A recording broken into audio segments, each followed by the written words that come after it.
Subscribe কৰিবলৈ নাপাহৰিব মোৰ চেনেল দুৰণীয়া টিভি আৰু কাষতে থকা বেল আইকনটো ক্লিক কৰিব মোৰ নতুন ভিডিঅ' আপলোডৰ খবৰ প্ৰথমে পাবলৈ। হেল্ল' ফ্ৰেণ্ডছ, ভালে আছেনে? আজি বনাম দাইলৰ সৈতে কলডিলৰ ভাজি। এনেকৈ বনাই কেতিয়াবা খাইছেনে বাৰু? আৰু লগতে ব্যৱহাৰ কৰিম ভাতৰ মাহ। কেনেকৈ বনাইছিলোঁ ৰেচিপিটো ভিডিঅ'টো চাওঁ আহকচোন। ইয়াৰ প্লেট এখনত লৈ লৈছোঁ পিঁয়াজ, কেইটামান জলকীয়া, ৰচুন থেতেলিয়াই লৈছোঁ আৰু 2 কিলোমান তেজপাত। ইয়াত লৈছোঁ জিৰা, অলপমান ৰং জলকীয়া আৰু অলপমান হালধি। এইখিনি কলডিল কাটোতে সদায় পাত্ৰ এটাত পানী লৈ তাত অলপমান হালধি মিক্স কৰি দিব, তেতিয়া কলডিলখিনি ক'লা নপৰে। আৰু এইখিনি দাইল লৈ লৈছোঁ, মচুৰ দাইল 1 ৰাতি পানীত তিয়াই থৈছিলোঁ। আৰু এইখিনি হৈছে ভাতৰ মাহ বা বহুতে নিহনি বুলিও কয়। আপোনালোকে হয়তো ভাতৰ মাহ কেনেকৈ উলিয়াই জানে। তেতিয়াহ'লে ভিডিঅ'টো আৰম্ভ কৰোঁ। কেৰাহীখন গৰম কৰি মিঠাতেল দিছোঁ।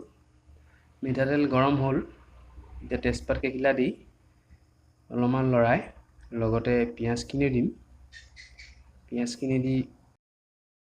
পিঁয়াজখিনি অলপমান সময় লৰাই, প্ৰায় 1 মিনিটমান লৰাই অলপমান পিঁয়াজখিনি ৰঙচুৱা হ'লে থেতেলিয়াই লোৱা নহৰু বা ৰচুন আৰু লগতে কেঁচা জলকীয়াকেইটা দি আকৌ অলপ সময় ভাজি ল'ম, যাতে অলপ সিজে আৰু ৰচুন জলকীয়াকেইটা। দাইলখিনি দিম, মচুৰ দাইলখিনি দিম, যিখিনি মই পানীত তিয়াই থৈছিলোঁ।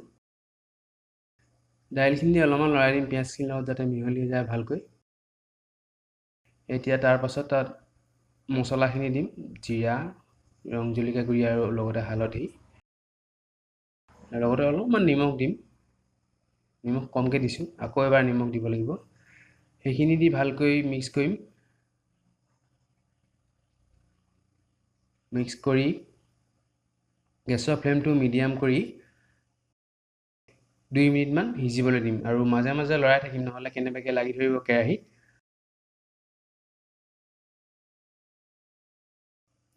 2 মিনিটমান পাছত অলপমান লাগি ধৰিছিলে মোৰ। এতিয়া কলডিলখিনি দিম। এয়া দেখিছে কলডিলখিনি ক'লা হোৱা নাই, বগাই হৈ আছে। কলডিলখিনি এতিয়া দাইলৰ লগত ভালকৈ মিহলি হোৱাকৈ লৰাই দিম, যাতে ভালকৈ মিহলি হৈ যায় দাইলখিনিৰ লগত। গোটেইখিনি ভালকৈ মিহলি হ'লে অলপমান নিমখ দিম। আগতে অলপমান নিমখ দিছিলোঁ, এতিয়া আকৌ অলপমান দিম, সোৱাদ অনুসৰি নিমখ আৰু। তাৰপাছত অলপমান লৰাই ঢাকনখন মাৰি আকৌ 2 মিনিটমান সিজিবলৈ দিম।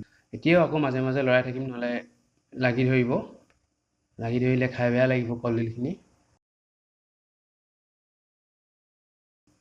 প্ৰায় 2-3 মিনিটমান পাছত প্ৰায় সিজিছেগৈ। এতিয়া অলপমান ভালকৈ লৰাই ভাতৰ মাহখিনি দি দিম।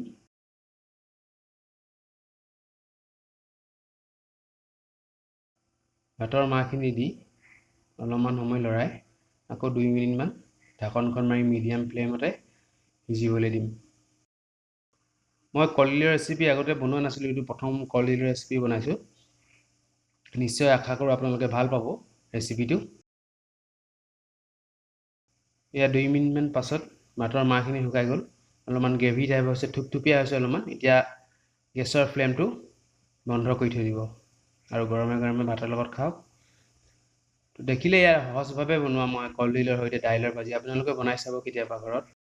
আজিলৈ ইমানেই, ধন্যবাদ। যদি ভিডিঅ'টো ভাল লাগিলে আপোনালোকৰ লাইক, শ্বেয়াৰ আৰু কমেণ্ট কৰিব দেই।